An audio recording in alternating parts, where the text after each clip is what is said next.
Hi hello ನಮಸ್ಕಾರ people ಟಿವಿಗೆ ಸ್ವಾಗತ. ನಾನು ರವಿಕುಮಾರ್. ನಮ್ಮ ಜೊತೆಗೆ ಇವತ್ತೊಂದು ವಿಭಿನ್ನವಾದಂತಹ ಒಂದು ತಂಡ ಇದೆ. ಸೊ ಮಾಂಜ್ರಾ ಸಿನಿಮಾದ ತಂಡದವರು ನಮ್ಮ ಜೊತೆಗಿದ್ದಾರೆ. ಅವ್ರನ್ನ ಕಾರ್ಯಕ್ರಮಕ್ಕೆ ವೆಲ್ಕಮ್ ಮಾಡೋಣ. ಸರ್, ಕಾರ್ಯಕ್ರಮಕ್ಕೆ ಮೊದಲನೇದಾಗಿ ಸ್ವಾಗತ.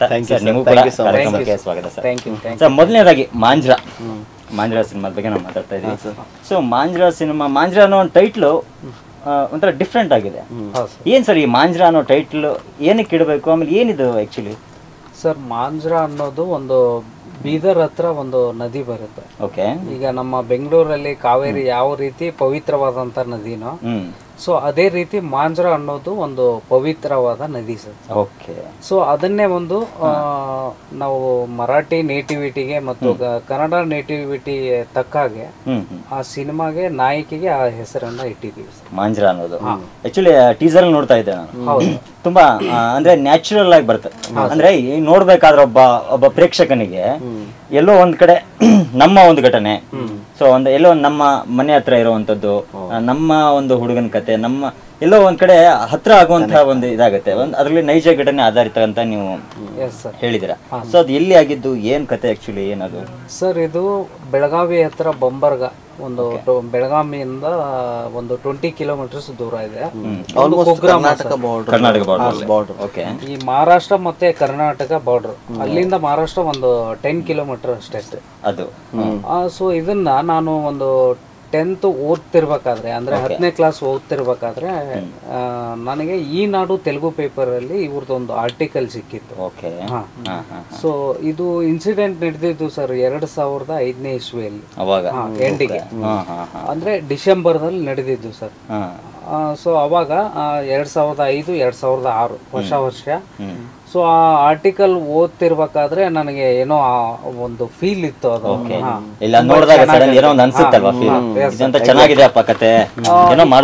ಇನ್ನೊಂದೇನ್ ಗೊತ್ತಾ ಸರ್, ಮರ್ಯಾದೆ ಹತ್ಯೆ ಅಂತಂದ್ರೆ ಇದು ಒಂದು ಮರ್ಯಾದೆ ಹತ್ಯೆ ಕಥೆನೆ. ಈಗ ಕ್ಯಾಶುವಲ್ ಆಗಿ ಎಲ್ರೂ ಜೀವನದಲ್ಲಿ ಒಂದು ಜಾತಿ ಪ್ರತಿಷ್ಠೆ ಏನಿರುತ್ತೋ, ಸೊ ಅದೇ ರೀತಿ ಆ ರೀತಿ ಒಂದು ಅಳವಡಿಕೆ ಐತಿ ಈ ಸಿನಿಮಾದಲ್ಲಿ. ಸೊ ಆ ಮರ್ಯಾದೆ ಹತ್ಯೆ, ಬಟ್ ಏನಂದ್ರೆ ಒಂದು ರಿಯಾಲಿಟಿಗೆ, ನಮ್ಮ ಒಂದು ನಿಜ ಜೀವನದ ಬದುಕಿಗೆ ಇದು ತುಂಬಾ ಒಂದು ಹತ್ತಿರವಾಗಿರುತ್ತೆ ಮಾಂಜ್ರಾ. ಸೊ ಅದಕ್ಕೆ ಏನಾದ್ರೂ ನಾನು ಮುಂದೆ ಡೈರೆಕ್ಷನ್ ಮಾಡ್ಬೇಕಾದ್ರೆ ಈ ಒಂದು ಕತೆ ಇಟ್ಕೊಂಡು ಮಾಡ್ಬೇಕು ಅಂತ ಅನ್ಕೊಂಡಿದ್ರಿ. ಆರ್ಟಿಕಲ್ ನ ಕಟ್ ಮಾಡ್ಕೊಂಡು ಒಂದು ಸಂಗ್ರಹ ಮಾಡ್ಕೊಂಡು ಇಟ್ಕೊಂಡು. ಸೊ ತದನಂತರ ಏನಾಯ್ತು, ನಾನು ಆಮೇಲೆ ಸೆಕೆಂಡ್ PUC ಮುಗಿಸಿದಾದ್ಮೇಲೆ ಖ್ಯಾತ ತೆಲುಗು ನಿರ್ದೇಶಕರಾದಂತ ನಂದಿನಿ ರೆಡ್ಡಿ ಅಂತ ಹೇಳಿ ಒಬ್ರು ಫಿಮೇಲ್ ಡೈರೆಕ್ಟರ್. ಸೊ ಅವರು ಒಂದು ಸಿನಿಮಾ ಮಾಡ್ತಾ ಇದ್ರು, ಅಲ್ಲಾ ಮೊದಲ ಹಿಂದಿ ಅಂತೇಳಿ. ಈಗ ಸಿನಿಮಾ ಮಾಡಿದಾರೆ ನೋಡಿ, ನಾನಿ ಅಂತ. ಸೊ ಅವರೇ ಆ ಸಿನಿಮಾಗೆ ಹೀರೋ, ನಮ್ಮ ನಿತ್ಯಾ ಮೆನನ್ ಅವರು ಹೀರೋಯಿನ್. ಸೊ ಅವರು ಅಲ್ಲಿ ಒಂದು ನನಗೆ ಆಫರ್ ಸಿಕ್ತು, ಅಸಿಸ್ಟೆಂಟ್ ಆಗಿ ಅಸಿಸ್ಟೆಂಟ್ ಡೈರೆಕ್ಟರ್ ಆಗಿ. ನೀವು ಅಂದ್ರೆ ತೆಲುಗುಗೆ ಅಲ್ಲಿಂದ ಸ್ಟಾರ್ಟ್ ಮಾಡಿ ಕೆರಿಯರ್? ಹೌದು ಸರ್. ನನ್ನ ಸ್ವಂತ ಊರು ಬಂದು ಆಂಧ್ರ ಪ್ರದೇಶದ ಕೊತ್ತಪಲ್ಲಿ ಅಂತ ಹೇಳಿ ಬರುತ್ತೆ. ಮಂತ್ರಾಲಯದಿಂದ 25 ಕಿಲೋಮೀಟರ್, ಕರ್ನೂಲ್ ತಾಲೂಕು, ಕರ್ನೂಲ್ ಡಿಸ್ಟಿಕ್ ಅಲ್ಲೇ. ನನಗೆ ಕನ್ನಡ ಯಾವ ರೀತಿ ಅಂತಂದ್ರೆ, ಈಗ ನಮ್ಮ ಅತ್ತೆ ಮಾವ ಎಲ್ಲ ಕನ್ನಡದವ್ರೆ. ಅವರಿಗೆ ಆ ಒಂದು ರಿಲೇಶನ್ಶಿಪ್ ಇರೋದ್ರಿಂದ ಈಗ ನಮ್ಗೆ ಕೊಪ್ಪಳ, ಗಂಗಾವತಿ ಮತ್ತೆ ಸಿಂಧನೂರು ಈ ಕಡೆ ಎಲ್ಲ ರಿಲೇಷನ್ಸ್ ಇದ್ದಾರೆ. ಹಂಗಾಗಿ ನನಗೆ ಕನ್ನಡ ಒಂದು ಇದಾಯ್ತು ಸ್ವಲ್ಪ. Yes sir. ಆಮೇಲೆ ಅಲಾ ಮೊದಲಿಂದ ಸಿನಿಮಾ ಮುಗಿಸ್ದೆ. ಆಮೇಲೆ ಸೆಲ್ವನ್ ಡೈರೆಕ್ಟರ್ ಅಂತ ಮತ್ತೆ ನಾನು ಅಸಿಸ್ಟೆಂಟ್ ಹಾಕಿ ಕೆಲಸ ಮಾಡಿದೆ ತಮಿಳಿಗೆ ಹೋಗಿ.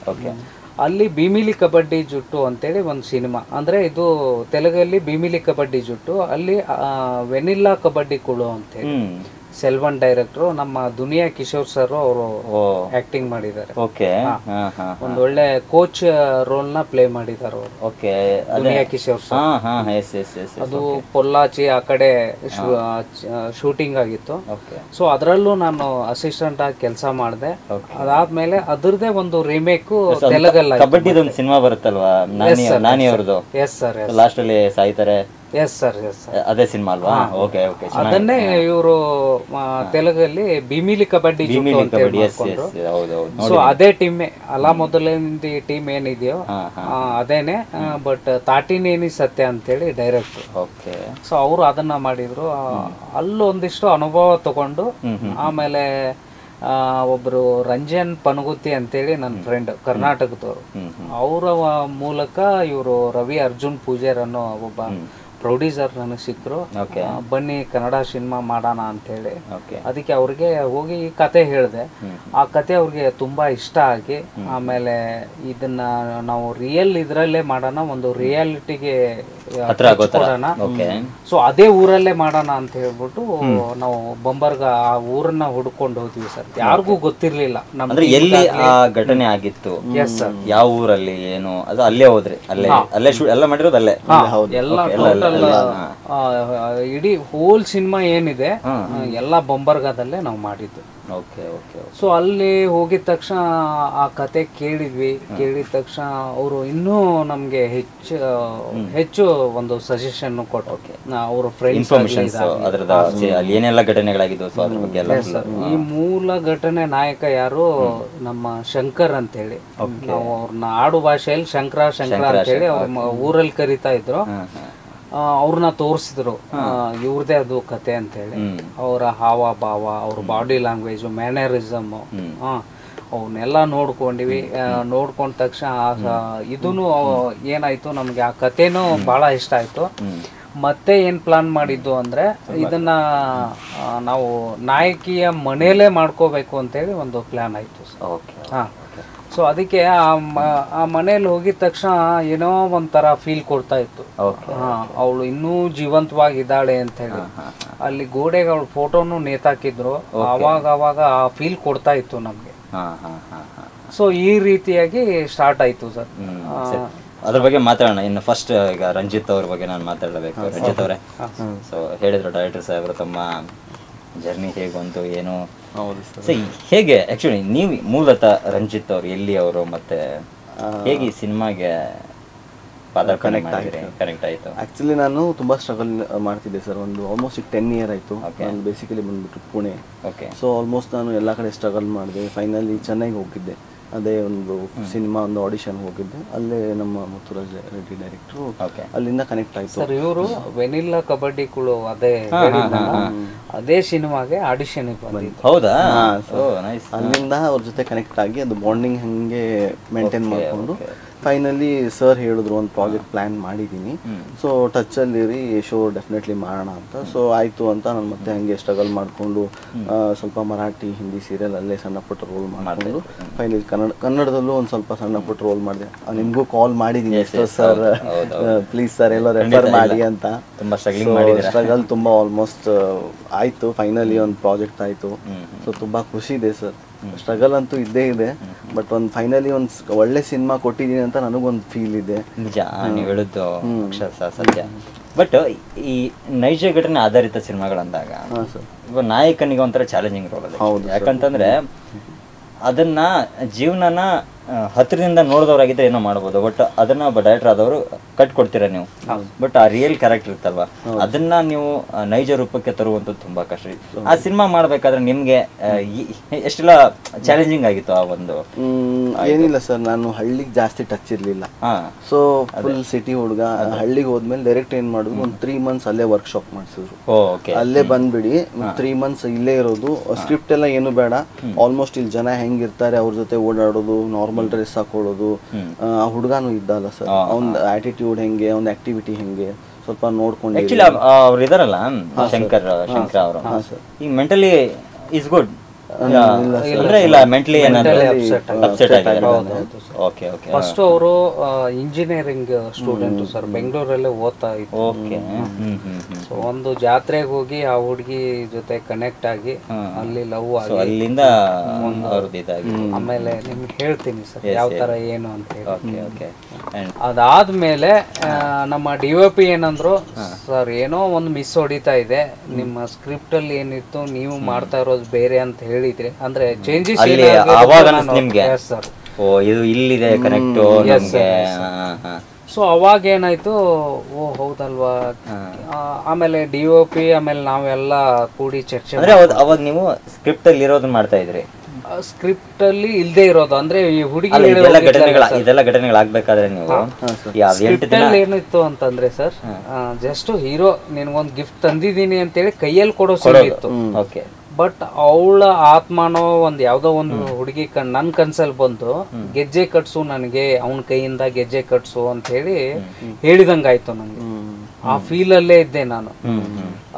ಆ ರೀತಿ ನಾನು ನನ್ನ ಮೈಂಡ್ ಸೆಟ್ ಅದೇ ರೀತಿ ಸೆಟ್ ಆಗ್ಬಿಟ್ಟಿತ್ತು. ಅದನ್ನೇ ಮಾಡ್ಸೋಣ ಅಂತೇಳಿ ಫೈನಲ್ ಅದು. ಸೊ ಅದನ್ನ ಮಾಡ್ತಿರ್ಬೇಕಾದ್ರೆ ಈ ರೀತಿ ಇನ್ಸಿಡೆಂಟ್ಗಳಾಯ್ತು. ಆಮೇಲೆ ಇಲ್ಲ ಆಶ್ರಮದಲ್ಲೇ ಮಹಾರಾಜರನ್ನ ಕೇಳ್ಬಿಡೋಣ, ಏನಾದ್ರೂ ತೊಂದರೆ ಇದೆಯಾ ಅಂತ. ಆಮೇಲೆ ಅವರು ಮಹಾರಾಜರ ಹತ್ರ ಹೋಗಿ ಸಮಸ್ಯೆಗಳನ್ನ ಹೇಳ್ಕೊಂಡ್ವಿ ಸರ್. ಹೇಳ್ಕೊಂಡ ತಕ್ಷಣ ಇಲ್ಲ ಅದು ಅವಳ ಆತ್ಮನೇ, ಯಾಕಂದ್ರೆ ಅವಳಿಗೆ ಮದುವೆ ಆಗಿಲ್ಲ, ಅವಳ ಆತ್ಮ ಇಲ್ಲೇ ಸುತ್ತಾ ಇದೆ, ಅವಳು ಸತ್ತೋಗಿದ್ದಾಳೋ ಏನೋ ಗೊತ್ತಿಲ್ಲ, ಒಟ್ಟಿನಲ್ಲಿ ಅವಳ ಆತ್ಮ ಇಲ್ಲೇ ಇದೆ ಅಂತ ಅನ್ಸುತ್ತೆ ಅಂತ ಹೇಳ್ಬಿಟ್ಟು ಒಂದಿಷ್ಟು ನಿಂಬೆ ಹಣ್ಣುಗಳನ್ನ ಮಂತ್ರ ಮಾಡಿ ಈಗ ಹೀರೋನ್ ಕೈಯಲ್ಲಿ ಒಂದು, ಹೀರೋಯಿನ್ ಕೈಯಲ್ಲಿ ಒಂದು, ಪ್ರೊಡ್ಯೂಸರ್ ಕೈಯಲ್ಲಿ ಒಂದು, DOP ನನಗೆ, ಎಲ್ರ ಕೈಯಲ್ಲೂ ಒಂದೊಂದು ನಿಂಬೆ ಕೊಟ್ಟು ಒಂದು ಕೈವಸ್ತ್ರ ಅಂತೀವಲ್ಲ ಅದ್ರಲ್ಲಿ ಹಾಕ್ಬಿಟ್ಟು ಮಂತ್ರಿಸಿ ಯಾವತ್ತು ನಿಮ್ಮ ಸೊಂಟಕ್ಕೆ ಅದನ್ನ ಕಟ್ಕೊಂಡಿರ್ಬೇಕು ಅಂತ ಆ ರೀತಿ ಇದು ಇರುತ್ತೆ. 21 ದಿನಗಳ ಟೈಮ್ ಕೊಟ್ಟಿದ್ರು ಸರ್. ಈ ಆ ಶಕ್ತಿ ಇರುತ್ತೆ, 21 ದಿನದಲ್ಲೇ ನೀವು ಆ ಸೀನ್ ಅನ್ನ ಮುಗಿಸ್ಕೋಬೇಕು. ಯಾವುದೇ ರೀತಿ ಇದನ್ನ ಮಾಡ್ಕೋಬೇಡಿ, ಆ ಬ್ಯಾಲೆನ್ಸ್ ಸೀನ್ಗಳನ್ನ ಬಿಡಿ, ಫಸ್ಟ್ ಅದನ್ನ ಮುಗಿಸ್ಕೊಳ್ಳಿ, ಅದರಿಂದ ನಿಮ್ಗೆ ತುಂಬಾನೇ ಸೊ ಆ ರೀತಿ ಹೇಳಿದ್ರು. ಇದ್ರ ಮಂತ್ರದ್ದು 21 ದಿನ ಇರುತ್ತೆ.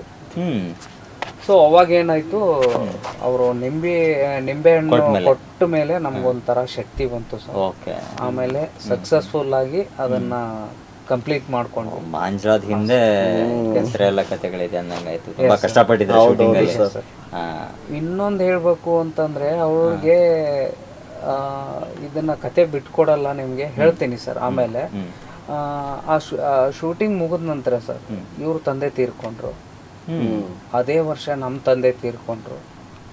ಆಮೇಲೆ ಮ್ಯೂಸಿಕ್ ಡೈರೆಕ್ಟರ್ ತಂದೆ ತೀರ್ಕೊಂಡ್ರು. ಎಲ್ರೂ ಸೇಮ್ ಏಜು, 60 ವಯಸ್ಸು. ಇದೊಂದು ಇನ್ಸಿಡೆಂಟ್ ಆಗಿದೆ. ಹೌದಾ? ಕೆಲವ್ರಿಗೆ ನಾವು ಹೋಗಿ ಈ ರೀತಿ ಆಗಿದೆ ಅಲ್ಲ ಅಂತ ಕೇಳಿದ್ರೆ, ಇಲ್ಲ ಆ ಹುಡುಗನ ಅಪ್ಪ ಏನು ಅವ್ರಿಗೆ ಪ್ರೀತಿಗೆ ಲವ್ಗೆ ವಿರೋಧ ಮಾಡಿದ್ನೋ, ಅವಳಿಗೆ ಇನ್ನೂ ಆ ಕೋಪ ಇದೆ, ಅದಕ್ಕೋಸ್ಕರ ಈ ತರ ಆಗಿರ್ಬಹುದು ಅಂತ ಜಸ್ಟ್ ಊಹೆ.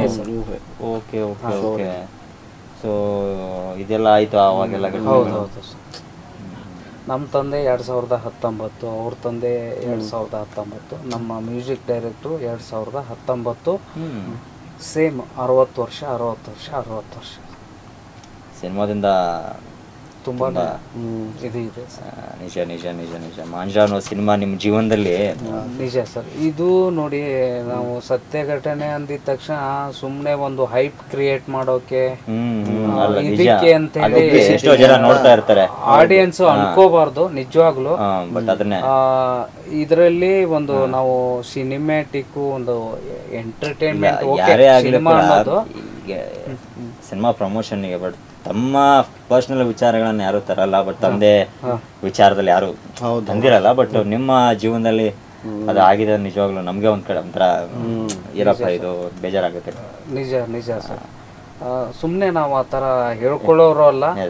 ಯಾಕಂದ್ರೆ ಇಷ್ಟೊಂದು ಇನ್ಸಿಡೆಂಟ್ಗಳು ನಡೆದಿದ್ದು ಉದಾಹರಣೆಗಳಿದೆ, ಅವಕ್ಕೆಲ್ಲ ರೀತಿ ಪ್ರೂಫ್ಗಳು ಇದೆ. ಸುಮ್ನೆ ಸಿನಿಮಾ ಪ್ರಚಾರಕ್ಕೆ ನಾವು ಇವನ್ನ ಬಳಸ್ಕೊಂಡು ಹೇಳ್ಕೊಳ್ತಾ ಇಲ್ಲ. ಇಷ್ಟೊಂದು ಕತೆಗಳು ನಡೆದಿದೆ ಸರ್.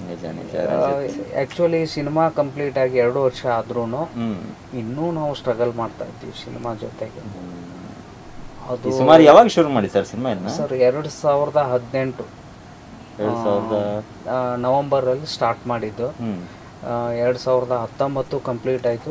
ಏನಾಯ್ತು ಅಂತಂದ್ರೆ ಇದ್ದಕ್ಕಿದ್ದಾಗೆ ಯಾರಿಗಾದ್ರೂ ಏನಾದ್ರೂ ಆಗೋದು, ಅಂದ್ರೆ ಈ ಸಿನಿಮಾ ಸ್ಟಾರ್ಟ್ ಮಾಡಿದಾಗಿಂದ ಒಟ್ಟಿನಲ್ಲಿ ಏನೋ ಒಂದು ಘಟನೆಗಳು ನಡೀತಾ ಬಂದಿದೆ. ಗ್ಯಾಪು, ಡ್ರಾಪ್, ಓಕೆ, ಡಿಪ್ರೆಸ್ ಆಗೋದು, ತುಂಬಾ ಏನೋ ಹೆಂಗ್ ಕಷ್ಟಪಟ್ಟು ಜಗಳಗಳು ಇದಕ್ಕಿದ್ದಾಗೆ ಸರ್. ಆಮೇಲೆ ಶೂಟಿಂಗ್ ಇಂದ ಬಂದ ನಂತರ ತುಂಬಾ ಫ್ರೆಂಡ್ಲಿ ಆಗಿರೋದು. ಮತ್ತೆ ನಾವು ಅಂದ್ರೆ ಆ ಮೂಮೆಂಟ್ ಅಲ್ಲಿ ಅಲ್ಲಿ ಇದಾಗ್ತಾ ಇತ್ತು, ಶೂಟ್ ಹೋದಾಗ ಜಗಳ ಏನೋ ಒಂಥರ ನಮ್ಗೆ ಇದಾಗೋದು. ಎಲ್ಲಾ ನೀಟಾಗಿರೋರು ಸಡನ್ ಆಗಿ ಚೇಂಜ್ ಆಗೋರು. ನಮ್ಮ ಅದು ಏನ್ ರೀಸನ್ ಗೊತ್ತಿಲ್ಲ, ಯಾರಿಗೂ ಏನು ಬ್ಲೇಮ್ ಆಗಲ್ಲ. ಮತ್ತೆ ಎಲ್ಲ ಚೆನ್ನಾಗಿರೋದು, ಎಲ್ಲ ಶೂಟ್ ಮಾಡೋಣ ಕಂಪ್ಲೀಟ್, ಅವ್ರದ್ದು ಏನೇನಿದೆ ಅವ್ರದೆಲ್ಲ ನಾವು ನೀಟಾಗಿ ಇದು ಮಾಡಿರ್ತೀವಿ, ಪೇ ಮಾಡಿರ್ತೀವಿ. ಬಟ್ ಆದ್ರೂ ಹೆಂಗ್ ಸಡನ್ಲಿ ಚೇಂಜ್ ಆಗ್ತಿದ್ರು ಗೊತ್ತಿಲ್ಲ. ಸಡನ್ಲಿ ಮದ್ವೆ ಇದೆ ನಾನು ಹೋಗ್ಲೇಬೇಕು ಅಂತ ಒಬ್ರನ್ನು ಡಿಒಪಿ ಕೈ ಕೊಡೋದು ಇದ್ದಕ್ಕಿದ್ದಾಗೆ. ಹೌದಾ? ಓಕೆ. ಕ್ಯಾಮ್ರಾ ತರಬೇಕಾದ್ರೆ ಏನಾದ್ರೂ ಕ್ಯಾಮ್ರಾಗೆ ಪ್ರಾಬ್ಲಮ್ ಆಗೋದು, ಡಸ್ಟ್ ಅದು ಲೆನ್ಸ್ ಅಲ್ಲಿ ಡಸ್ಟ್ ಕೂರೋದು. ತಿರ್ಗಾ ಬೆಂಗಳೂರಿಗೆ ಹೋಗ್ಬೇಕಂದ್ರೆ ನಾವೆಲ್ಲ ಯೂನಿಟ್ ಎಲ್ಲ ಕೊಲ್ಲಾಪುರ ಯೂನಿಟ್ ಎಲ್ಲ ತರಿಸಿ ಸ್ವಲ್ಪ ಅಲ್ಲೇ ಹತ್ರ ಏನಾಗುತ್ತೆ. ಪ್ರೊಡ್ಯೂಸರ್ ತುಂಬಾ ಕಷ್ಟಪಟ್ಟಿದ್ರು. ರವಿ ಅರ್ಜುನ್ ಪೂಜಾರಿ ನಮ್ಕಿನ್ನ ಒಂದು ಚಿಕ್ಕವರು ಸರ್, 3-4 ತುಂಬಾ ಒಳ್ಳೆ ಮನುಷ್ಯ sir. Okay, passionate producer sir. ನಮಗೆ ಏನೇನ್ ಬೇಕು ಎಲ್ಲ ಮಾಡ್ಕೊಟ್ಟಿಲ್ಲ ಶೂಟಿಂಗ್ ಅಲ್ಲಿ. ಪ್ರಾಪರ್ಟೀಸ್ ಇಂದ ಹಿಡಿದು ಬಜೆಟ್ ಏನು ಸರ್ ಒಂದು 70-80 ಲ್ಯಾಕ್ ವರ್ಗೂ ಖರ್ಚಾಗುತ್ತೆ. ಫೈನಲಿ ರಿಲೀಸ್ ವರ್ಗೂ ಅಷ್ಟು ಹೋಗುತ್ತೆ. ಅಂದ್ರೆ ಮೇಕಿಂಗು ಸಾಂಗ್ ಗಳನ್ನ ಇದನ್ನ ಮಾಡಿದ್ದು ಎಲ್ಲ ಸೇರಿ ಒಂದು 60 ಲ್ಯಾಕ್ ವರ್ಗೂ ಅಂತ ಆಗಿದೆ. ಈಗ ರಿಲೀಸ್ಗೆ ಅಂತೇಳಿ ಒಂದು 20 ಲ್ಯಾಕ್ಸ್ ಇಟ್ಕೊಂಡಿದೀವಿ. ಅಂದ್ರೆ ಎಲ್ಲ ಲೈವ್ ಮಾಡಿಸಿದೀವಿ ಆಲ್ಮೋಸ್ಟ್. ಹರಿಹರ್ ಅನ್ನು ಇವರೆಲ್ಲ ಹಾಡಾಡಿದ್ದಾರೆ ಸರ್. ಮೆಹಬೂಬ್ ಸಾಬು, ಅನುರಾಧ, ಮತ್ತೆ ಮ್ಯೂಸಿಕ್ ಡೈರೆಕ್ಟರ್ ಬಂದ್ಬಿಟ್ಟು ಎಂ ಚಿನ್ಮಯ ಸಾಗರದವರು. ಮತ್ತೆ BGM ಮಾಡಿದವರು ಆಕಾಶ್.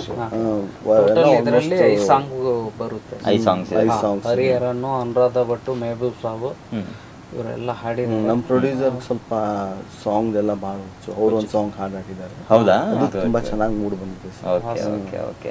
ಸೊ ಏನು ರಿಲೀಸಿಂಗ್ ಏನು ಪ್ಲಾನ್ ಯಾವಾಗ ಸರ್? ನಾವು ಈಗ ಜನವರಿ ಅಂತ ಅನ್ಕೊಂಡಿದೀವಿ. ಸ್ವಲ್ಪ ನಿಮ್ಗೆ ಕೊರೋನಾ, ಅದನ್ನೇ ಕೇಳ್ತಾ ಇದ್ದೀನಿ ಈಗ. ಯಾಕಂದ್ರೆ ಕೊರೋನಾ ಬಂದ್ಮೇಲೆ ಎಷ್ಟೋ ಸಿನಿಮಾಗಳನ್ನ ಪಾಪ ಸುಮಾರು ಸಿನಿಮಾಗಳಿದ್ವು, ಬಟ್ ಕೊರೋನಾ ಬಂದ್ ಎಲ್ಲದಕ್ಕೂ ಬ್ರೇಕ್ ಹಾಕಿ ಪ್ಲಾನ್ ಮಾಡೋದು ಒಂದು ಕಷ್ಟನೇ ನಿಜವಾಗ್ಲು. ಯಾಕಂದ್ರೆ ಎಷ್ಟೋ ಸಿನಿಮಾಗಳು ಹಂಗೆ ನಿಂತೋಗ್ಬಿಟ್ಟಿದೆ ಈಗ, ರಿಲೀಸ್ ಆಗ್ತಿಲ್ಲ, ಬಟ್ ಜನಗಳು ಥಿಯೇಟರ್ಗೆ ಬರೋದು. ಈಗ ನಾವು ಇದಕ್ಕೆ ಒಂದು ಪ್ಲಾನ್ ಮಾಡ್ಕೊಂಡ್ ಕೂತಿದೀವಿ ಸರ್. ಮಾಂಜರಾ ಚಿತ್ರತಂಡದಿಂದ ಎಲ್ಲಾ ಕನ್ನಡ ಪ್ರೇಕ್ಷಕ ಪ್ರಭುಗಳಿಗೆ ಒಂದು ಮೆಸೇಜ್ ಕೊಡೋಣ. ಯಾಕಂದ್ರೆ ಸಿನಿಮಾನೇ ನಮ್ಮ ಜೀವನ, ಇದು ಬಿಟ್ಟು ಬೇರೆ ಏನು ಗೊತ್ತಿಲ್ಲ ನಮ್ಗೆ. ಎಷ್ಟೋ ಕುಟುಂಬಗಳು ಇದ್ರ ಮೇಲೆ ಡಿಪೆಂಡ್ ಆಗಿವೆ. ಸೊ ಅದಕ್ಕೆ ಅಂತೇಳಿ ಒಂದು ಮಾಂಜರಾ ಚಿತ್ರತಂಡದಿಂದ ಪುನಃ ಚಿತ್ರಮಂದಿರಕ್ಕೆ ಬನ್ನಿ ಅಂತೇಳಿ ಸಾಂಗ್ ಮಾಡೋಣ ಅಂತ ಅನ್ಕೊಂಡಿದೀವಿ. ಒಂದು ಆ ಫೀಲ್ ಕೊಟ್ಟು ಒಂದು ಇದನ್ನ ಮಾಡ್ಕೋಬೇಕು ಅಂತೇಳಿ ಪ್ಲಾನ್ ಮಾಡ್ಕೊಂಡಿದೀವಿ. ಇನ್ನೊಂದು 10 to 15 days ಅಲ್ಲಿ ಎಲ್ಲ ರೆಡಿ ಆಗ್ತಾ ಇದೆ. ಸಾಂಗ್ ರೆಡಿ ಆಗ್ತಾ ಇದೆ. ಅದಕ್ಕೆ ಚಂದನ್ ಶೆಟ್ಟಿ ಅವ್ರನ್ನ ಕಾಂಟ್ಯಾಕ್ಟ್ ಮಾಡಿದೀವಿ. ಆಗುತ್ತೆ, ಅವ್ರ ಕಡೆಯಿಂದ ಹಾಡಿಸ್ಬೇಕು ಅಂತೇಳಿ ಪ್ಲಾನ್ ಮಾಡ್ಕೊಂಡಿದೀವಿ. ಅದು ಆದಷ್ಟು ಎಲ್ರಿಗೂ ಒಂದು ಈಗ ಅನ್ಕೊಂಡ್ರೆ ಒಂದು ಅಂದ್ರೆ ಜನವರಿ ಈಗ ಪ್ರಮೋಷನ್ ಸ್ಟಾರ್ಟ್ ಮಾಡ್ಕೊಳ್ತೀವಿ ಸರ್. ಇನ್ನೊಂದು 10 days ಬಿಟ್ಟು ಎಲ್ಲಾ ಕಡೆ ನಾವು ಕರ್ನಾಟಕದಾದ್ಯಂತ ಎಲ್ಲ ಪ್ಲಾನ್ ಆಲ್ರೆಡಿ ಎಲ್ಲರಿಗೂ ಹೇಳಿಟ್ಬಿಟ್ಟಿದ್ದೀವಿ.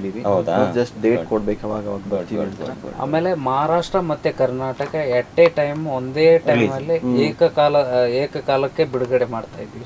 ಎರಡು ಕಡೆ ಮಹಾರಾಷ್ಟ್ರ ಮತ್ತೆ ಕರ್ನಾಟಕ.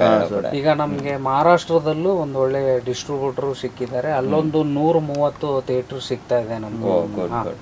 ಅಂದ್ರೆ ಕನ್ನಡ ಮತ್ತೆ ಮರಾಠಿ ಮಿಶ್ರಿತ ತಾಲೂಕುಗಳಾಗ್ಲಿ ಜಿಲ್ಲೆಗಳಾಗ್ಲಿ, ಸಾಂಗ್ಲಿ, ಮಿರಜು ಮತ್ತೆ ಕೊಲ್ಲಾಪುರ, ಜತ್ತ ಈ ಕಡೆ ಒಂದಿಷ್ಟು ಥಿಯೇಟರ್ಗಳನ್ನ ಇದನ್ನ ಮಾಡ್ಕೊಂಡಲ್ಲೇ. ಏನಕ್ಕೆ ರಿಲೀಸ್ ಮಾಡೋದು ಸ್ವಲ್ಪ ಲೇಟ್ ಆಗುತ್ತೆ ಅಂದ್ರೆ ಅಲ್ಲಿ ಇನ್ನೂ ಥಿಯೇಟರ್ ಓಪನ್ ಆಗಿದೆ. ಇನ್ನು ದೇವಸ್ಥಾನ ತುಂಬಾ ಜಾಸ್ತಿ ಸಿಕ್ಕಿದೆ ಕಂಪೇರ್ ಟು ಕರ್ನಾಟಕ. ಸೊ ಆ ಒಂದು ರೀತಿಯಿಂದ ಸ್ವಲ್ಪ ವೇಟಿಂಗ್ ಅಲ್ಲಿ ಇದೀವಿ. ಸ್ವಲ್ಪ ಗ್ರೀನ್ ಸಿಗ್ನಲ್ ಸಿಕ್ಬಿಟ್ರೆ ಸೇಮ್ ಟೈಮ್ ಎರಡು ಕಡೆನೂ ರಿಲೀಸ್ ಮಾಡಿ ಪ್ಲಾನ್ ಅಲ್ಲಿ. ಯಾಕಂದ್ರೆ ನನಗೂ ತುಂಬಾ ಜನ ಕಾಂಟ್ಯಾಕ್ಟ್ಸ್ ಅಲ್ಲೇ ಇದೆ. ಸೊ ಬೇಸಿಕಲಿ ಅಲ್ಲೇ ಎಲ್ಲ ಸೊ ಅದಕ್ಕೆ ಮೂಲತಃ ನೀವು ಅಲ್ಲಿ ಆ ಕಡೆ ತುಂಬಾ ಚೆನ್ನಾಗಿ ಕೇಳ್ತಾರೆ ನನಗೂ.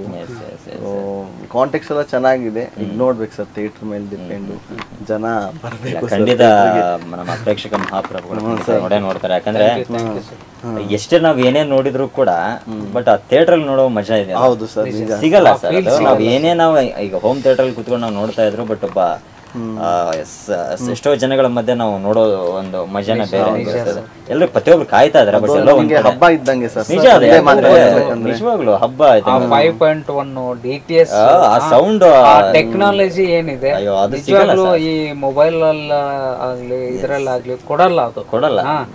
ದಯವಿಟ್ಟು ಬಟ್ ಜನಗಳು ನೋಡ್ತಾರೆ. ಬಟ್ ಈಗಿನ ಕಾರಣಾಂತರಗಳಿಂದ ಸೊ ಇದರಿಂದ ಸ್ವಲ್ಪ ಎಲ್ಲ ಒಂದ್ ಕಡೆ ಸ್ವಲ್ಪ ಭಯ ಪಡ್ತಾ ಇದಾರೆ. ಬಟ್ ಕ್ರಮೇಣವಾಗಿ ಬಂದೇ ಬರ್ತಾರೆ. ಆಗತ್ತೆ, ಒಳ್ಳೇದಾಗತ್ತೆ. ಆದಷ್ಟು ಜನವರಿಗೆ ಬರ್ತಾ ಇದ್ರ. ಸೊ ಕೊನೆಯದಾಗಿ ನಮ್ಮ ವೀಕ್ಷಕರಿಗೆ ಸೊ ಏನ್ ಹೇಳಕ್ ಇಷ್ಟಪಡ್ತೀರಾ? ಮಾಂಜ್ರಾ ಸಿನಿಮಾದು ಏನ್ ಹೇಳ್ತೀರಾ?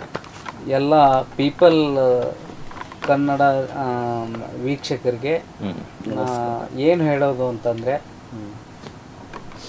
ತುಂಬಾನೇ ಈ ಪ್ರೀತಿಗೆ ವ್ಯಾಮೋಹ ಆಗೋಕ್ಕೆ ಹೋಗಬೇಡಿ.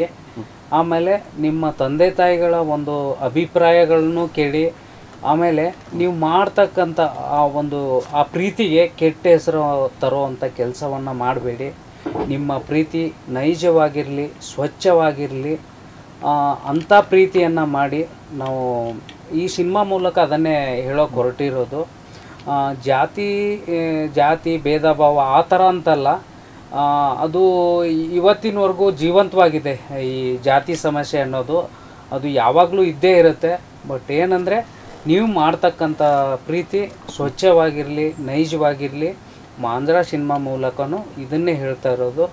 ಇದೇ ಒಂದು ನಿಮಗೆ ಮಾಂಜ್ರಾ ಸಿನಿಮಾ ನೋಡಿದ ಮೇಲೆ ಅನಿಸುತ್ತೆ, ಒಂದು ಮಾಡಿದರೆ ಒಳ್ಳೆ ಪ್ರೀತಿಯನ್ನು ಮಾಡಬೇಕು, ಒಳ್ಳೆ ಹುಡುಗಿಗೆ ನಾವು ನೈಜವಾದಂಥ ಪ್ರೀತಿಯನ್ನು ಕೊಡಬೇಕು ಅನ್ನೋ ಒಂದು ಚಿತ್ರಮಂದಿರದಿಂದ ಏನು ಹೊರಗಡೆ ಬರ್ತಿರಲ್ಲ, ಆವಾಗ ನಿಮಗೆ ಆ ಫೀಲ್ ಇದ್ದೇ ಇರುತ್ತೆ. ದಯವಿಟ್ಟು ಈಗ ನಾವು ಮಾಂಜ್ರಾ ಸಿನಿಮಾವನ್ನು ಜನವರಿಯಲ್ಲಿ ಬರ್ತಾ ಇದ್ದೀವಿ. ದಯವಿಟ್ಟು ಕನ್ನಡ ಸಿನಿಮಾಗಳನ್ನು ಚಿತ್ರಮಂದಿರಕ್ಕೆ ಬಂದು ನೋಡಿ ನಮ್ಮನ್ನು ಆಶೀರ್ವದಿಸಿ. Thank you so much. Thank you so much sir. ತಮ್ಮ ಸಮಯನ ನಮಗೆ ಫ್ರೀ ಮಾಡ್ಕೊಂಡು ಸಿನಿಮಾದ ಬಗ್ಗೆ ಸುಮಾರು ಮಾತಾಡಿದ್ವಿ. ನಿಜವಾಗ್ಲೂ ನಿಮ್ಮ ಸಿನಿಮಾಗೆ ಒಳ್ಳೇದಾಗ್ಲಿ, ಓಕೆನಾ, ಒಳ್ಳೆ ಯಶಸ್ಸನ್ನ ಕಾಣಲಿ ಅಂತ ಇಷ್ಟಪಡ್ತೀನಿ. ನೋಡಿದ್ರಲ್ಲ ವೀಕ್ಷಕರೇ, ಮಾಂಜ್ರಾ ಸಿನಿಮಾ ಹೇಗೆಲ್ಲ ಶೂಟ್ ಮಾಡಿದ್ರು, ಏನೆಲ್ಲ ಘಟನೆಗಳಾದವು, ಯಾವ ರೀತಿಯಾದಂತಹ ಕತೆ, ಒಂದು ನೈಜ ಘಟನೆ ಆಧಾರಿತವಾಗಿ ಇಟ್ಟುಕೊಂಡು ಒಂದು ಸಿನಿಮಾವನ್ನು ಮಾಡಿದ್ದಾರೆ.